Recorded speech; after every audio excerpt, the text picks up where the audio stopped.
Buckle up, everyone, as we take a ride through the corridors of corruption, discerning fact from fiction and truth from lies, with your host, George Dunn.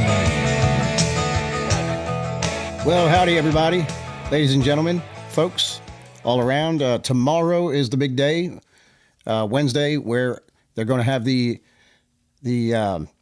January 6th joint session, and they're going to be Pence is going to be accepting or not accepting electoral votes, and we're going to see how that goes, which slate of electors he'll choose. Now, you know this is going to be all confusing tomorrow because, well, firstly, let's say this. Tomorrow, we've got a big Trump rally. There's going to be supporters of Trump all over the place in D.C. The National Guard's already there. You know, since Trump people are so to be feared because they are typically burning people's houses down and threatening them, beating them up, and putting spray paint on people's houses and so on. You know what I'm saying. Burning down businesses. Yeah, that's Trump people. Anyway, but I suppose it'll be a good thing just to make sure that there's order and everything. Don't know what Trump's going to say. Maybe he'll be dropping more bombs. Not sure about that either. But when it gets to the joint session of Congress, Mike Pence is going to either accept Joe Biden's electors and then Joe Biden will be the president, or he will accept the Trump electors, and then there will be a massive debate in both houses, the Senate and House, which could be up to 14 hours. Say 7 states are contested. Well, then it would be 2 hours per state. It could be 14 hours in, and well, what a mess we could have. But you never know how that could be. We need to pray for Vice President Pence as he goes about trying to make those decisions. He has a full authority, according to the Constitution, to do that. He may not choose any electors at all, in which case I think the numbers would be something like Trump 232 and 222 Biden, and Trump would just stay in the White House. But there's 140 or so House Republicans that are planning to object, Ted Cruz and maybe a dozen more, and the number seems to keep growing. Senators that are going to object. We know that's going to happen, or at least that's what we're being told. And it's going to be a crazy day tomorrow. I can tell you that right now. No doubt about it.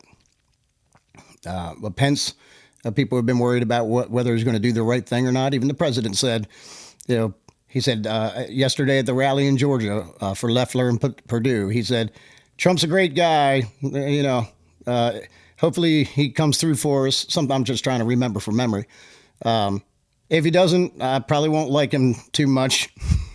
But no, he's a great guy. That's what he said.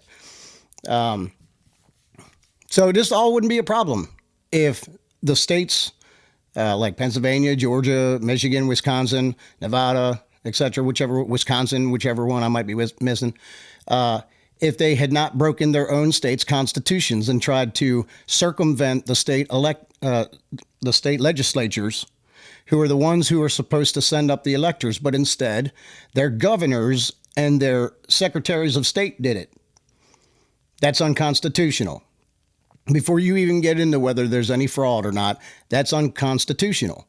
And if you live in those states and you're a Democrat and you support Biden, the only people that you can thank for that is your government, your elected officials, your governor and your secretary of state. They're the ones that did it unconstitutionally. We have to hold to account what's said in the Constitution. And it's just a shame that the lower courts and the Supreme Courts just didn't want to get involved because they were too scared to do it. That's a dereliction of duty, if you ask me. And then coming up with their catch-all so that they don't have to get involved. You don't have standing. You don't have Texas. You know Texas sued Pennsylvania, and Supreme Court said you don't have standing. Well, I mean, I'm not, you know, an exalted Supreme Court justice with their legal understanding and everything like that and their knowledge of the Constitution. But I think they sidestepped it because all the states are intertwined. If Pennsylvania does something bad, then you know what happens. Texas is affected by it if it turns the election. Because Texas, by majority, Texas by I think my computer stopped recording. Texas by majority wanted Trump.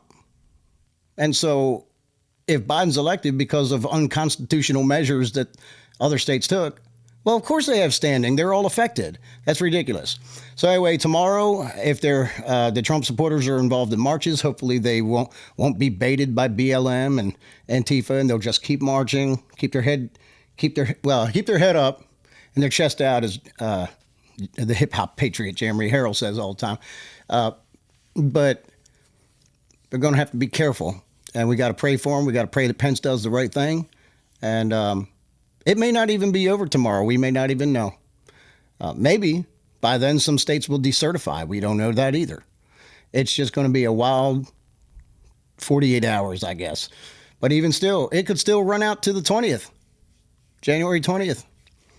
But hopefully we'll have some understanding of what's happening tomorrow. And so be well. And let me leave you with this. Even though there's things in this world that are above my understanding, it's still all under the feet of Jesus. So keep the faith, keep looking up, and give them heaven. George Dunn signing off.